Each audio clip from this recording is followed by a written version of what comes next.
What is up, guys? It is Carly here bringing you an update video for the month of September. Yes, I hadn't been buying a lot of stuff in a few weeks, and so that's kind of why I skipped an update, because I figured I did not really have a lot of stuff, but I have since accumulated quite a bit here once again, so figured it was time for an update. And this is going to be kind of a weird update because I actually have more books than anything here, surprisingly, which I keep saying I'm going to stop buying so many books because I can't keep up with them and they kind of keep piling up. But anytime I see something cool, I just can't resist the urge to pick it up because I never know if I'm going to see it anywhere again, and I'm crazy. So there's that. I'm going to go ahead and get right into this with that being said, and I'm going to start with the Blu-rays because I actually only have one Blu-ray here today, and that is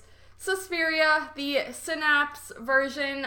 This is the only Synapse movie I own, and the only reason I have this is because I actually won it in the Patreon drawing on 22 shots, and JP took like 10 years to give it to me, but he finally went ahead and did that, so I do have this. I'm pretty excited to own this, honestly, because I probably wouldn't have picked it up on my own, so it was pretty cool to win this. I have not watched it yet, though, just because I already saw this movie once this year, and I don't really like to rewatch stuff in the same year unless maybe it's my absolute favorite movie or I have to rewatch it for podcast purposes or something like that. But for the most part, I only watch stuff once a year, and I did see this in theaters back in, I believe, February, so, yeah, I just kind of have this on the shelf for now, but it's still pretty cool to own nonetheless.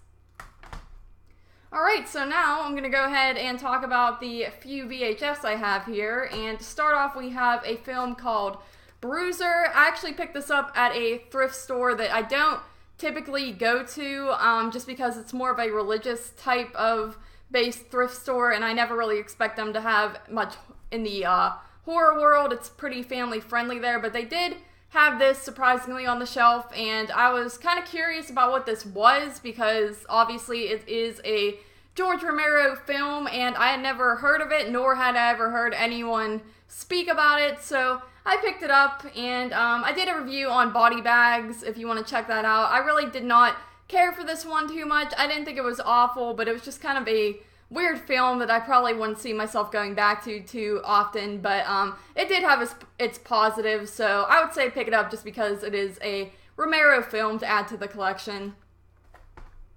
After that, we have House of the Dead. I just picked this up at Goodwill one day simply because they didn't really have anything else, and I usually just like to grab anything sometimes just to show that I'm still buying horror VHS so they don't get rid of them, and I grabbed this. I had never seen this before. I believe it's based off a video game, and I gotta say, I didn't really care for it too much. It was entertaining enough, but it wasn't anything spectacular. It was just kind of generic, in my opinion, and a little bit too action-y, so, yeah. And then lastly, for the VHS, we have Goosebumps here, Stay Out of the Basement episode. Yes, I was pretty excited to find this one as well because I think they only put out a few of these episodes in these clamshells, and I've showed this in a previous video, I believe, but this is pretty beat up, as you can see. Unfortunately, it's falling apart, but either way, it was still exciting to find it, and I hope to find the other ones. I did watch this, and it was very nostalgic for me, so this is pretty cool to have in the collection. It's kind of inconvenient because it's actually longer than my other VHS and it doesn't really fit on the shelf properly, but I'm still happy to have it. Alright, so now we're going to move along to the DVDs here, and to start off we have Soul Survivors. Yes, this is a movie that I actually see everywhere, whether it be thrift stores or like cash and cultures or just anywhere really where you can buy movies. I always see this movie, and just for whatever reason I never really cared to pick it up, and I finally did. I actually bought it when I bought House of the Dead, just because, once again, I just felt the need to grab some stuff that day because it had been a while since I bought anything. So I did buy this, and I have not watched it yet. I am very curious on it because I actually hear some pretty positive opinions on it. Clearly a Scream era type of film. The cover just screams with Scream, and there's that. But I hear it's one of the better films from that time period, so I'm pretty excited to check this out, I'm not gonna lie. After that, we have Leatherface. Picked this one up. I already watched this one this year as well. It was one of the last movies that I watched in preparation for the 2017 show and 22 Shots, and did not make my list. I think I gave it like a 7 out of 10, though. I thought it was pretty good for what it was. It doesn't feel like a Texas Chainsaw movie, unfortunately, but if you just look at it as a movie in general, I did enjoy it. I thought it was pretty well made for what it is, and I haven't rewatched this one either, just because, like I said, I already watched it once this year. The only reason I picked it up is because it's the only Texas Chainsaw movie I did not have in my actual DVD collection yet, so I figured I had to complete that collection. So yeah, I'll probably rewatch this one eventually, though. After that, we have Robert the Doll, the triple feature here. You get part 1, 2, and 3, and these are movies that I was honestly pretty curious about checking out for a while, just because I heard some okay opinions on them, people saying that they're actually not that bad, and I did watch all 3, and I will say they actually aren't that bad. I will say part 1 and part 2 are pretty slow paced, with part 2 being a little bit better, and the acting in general is actually pretty solid in all of these movies as well. Part 3 was definitely my favorite. I feel like it got better as the movies went on, which you don't hear that a lot, but I do feel like the films improved with the sequels, and they actually are trying to make a solid movie with these films. They're definitely Child's Play / Annabelle ripoffs in a way, very blatantly, actually, but I don't really mind that. I didn't think they were too bad, so I would definitely say check these out if you are into killer doll films. After that, we have a killer doll film that was not so great, and that is Mandy, the Haunted Doll.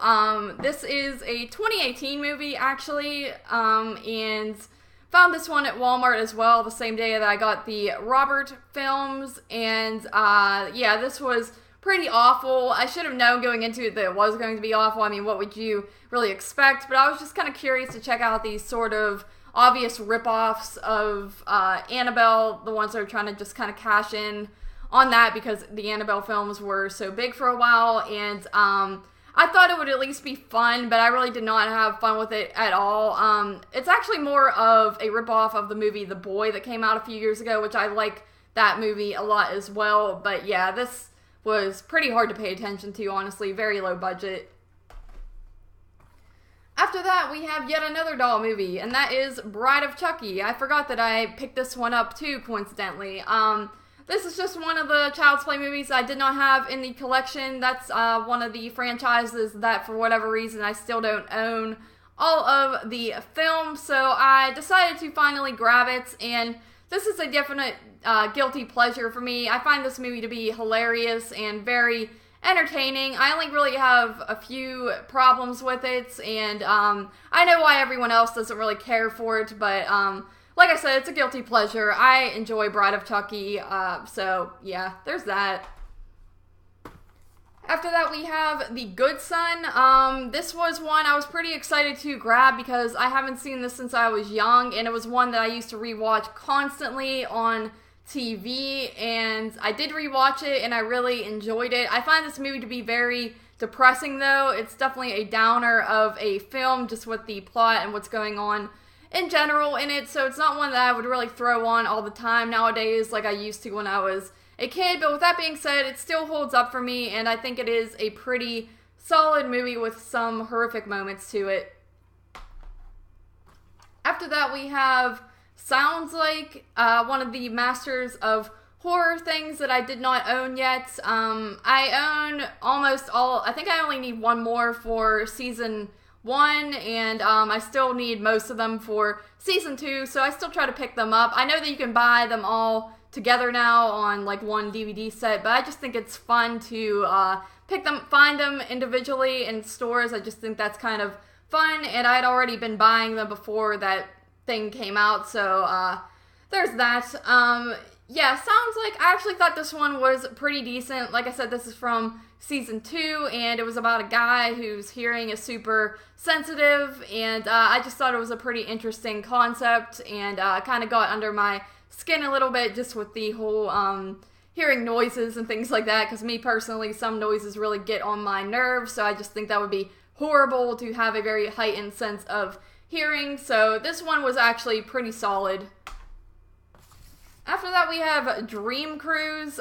This is the last episode in the entire Masters of Horror series, and it runs about an hour and a half, where the other ones all run between like 50 to 60 minutes, and yeah, this one is not too good. I will say I went into it knowing it wasn't good, and a lot of people think it's god-awful, and going into it, I had low expectations, and I didn't think it was as bad as other people say, but with that being said, it could have benefited from being a lot shorter, and some of the effects were a little bit cheesy, and you do get kind of bored by it at one point just because it is going on for so long, and it's definitely a very weak episode to end the entire series on, because a lot of the episodes were pretty solid, so that is unfortunate, but once again, I did need it for the collection.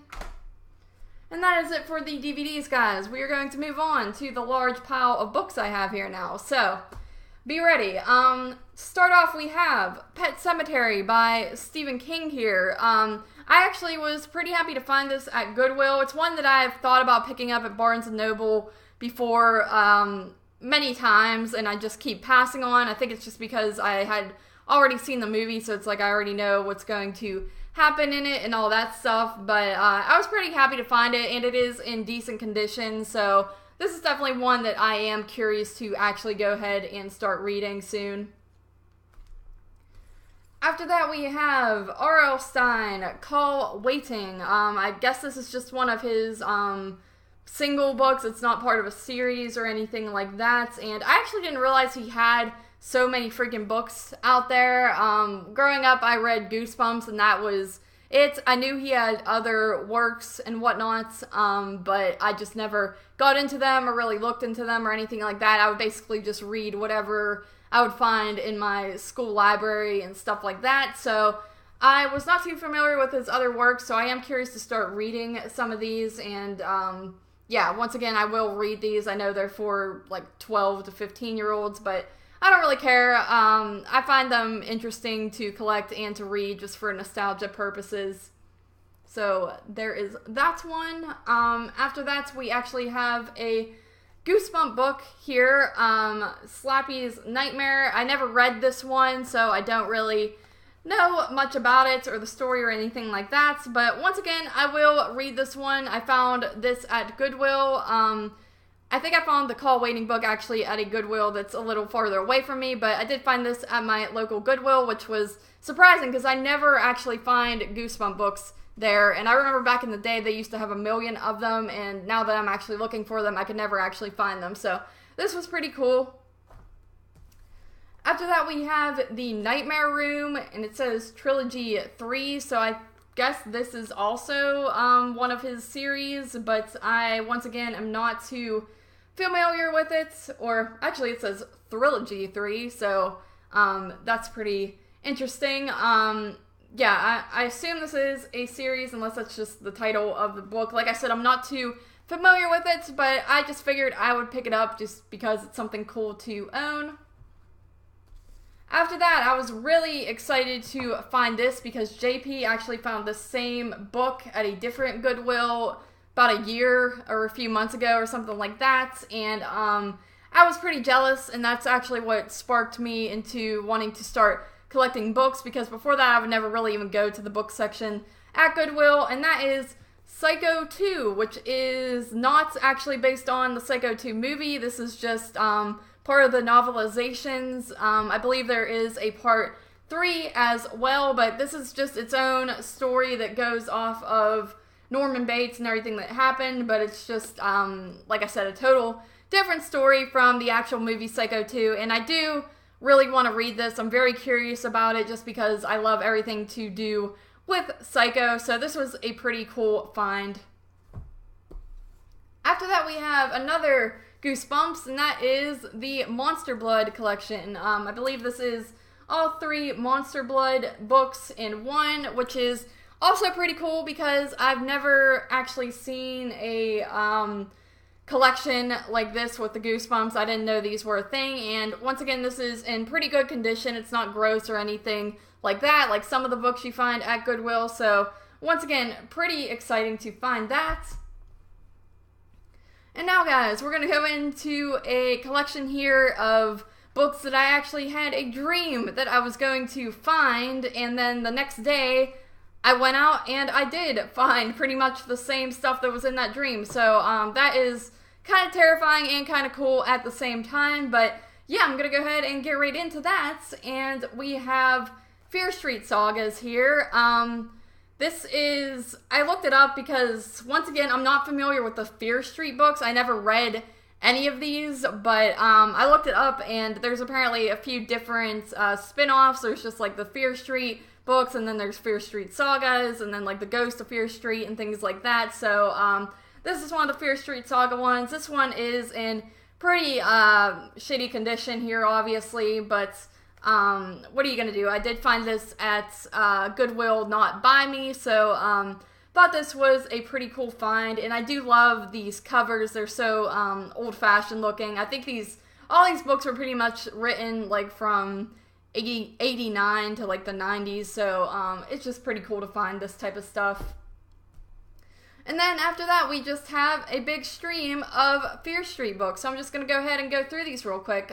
We have Into the Dark, The Rich Girl, Night Games, The Boy Next Door, The Confession, The Perfect Date, The Face, Lights Out, and Missing. And I do have these, well, I just read them in reverse order, but Missing, it's not the first one in the Fear Street series, but it's the, the later one that I was able to find. So I do have these in order from the oldest to newest here, and that is how I plan to read them, even though I don't have all of them. But I was actually super, super excited to find all of these books because, once again, they are not ones that I am too familiar on, and I will actually go ahead and read them. And I just think these covers, like I said, are super old-fashioned and pretty cool. So I'm really excited to get into these. I'm still trying to finish a book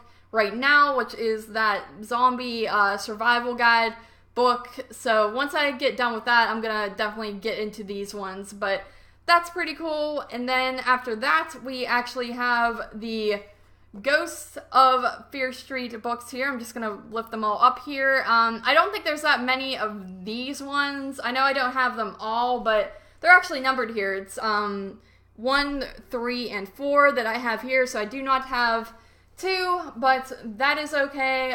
Once again, excited to read these. I don't really like the cover art for these ones too much. I don't know, they're just kind of goofy, but either way, pretty cool to have. And then lastly, guys, we have 2 more Goosebump books, but these are the ones that are based on the TV series. So I actually didn't even know these were a thing. JP said that he knew about them and knew what they were, but they are obviously very tiny, barely even books, and they actually have pictures from the actual episodes in them, so that is pretty cool. Obviously, this will probably take like 2 minutes to actually read something like this, but still pretty cool just to have in the collection. And yeah, someone must have just dropped off a bunch of their R.L. Stine collection to Goodwill, because that is where I found all of these in one day, and all of them honestly look brand new to me. They all, the pages are just pure white, and none of them are ripped or worn out or anything like that. So someone literally must have just dropped off their entire collection one day, and now it is all mine. So that is that, guys. Thank you once again for joining me for this update video, and as always, I will see you next month with another one.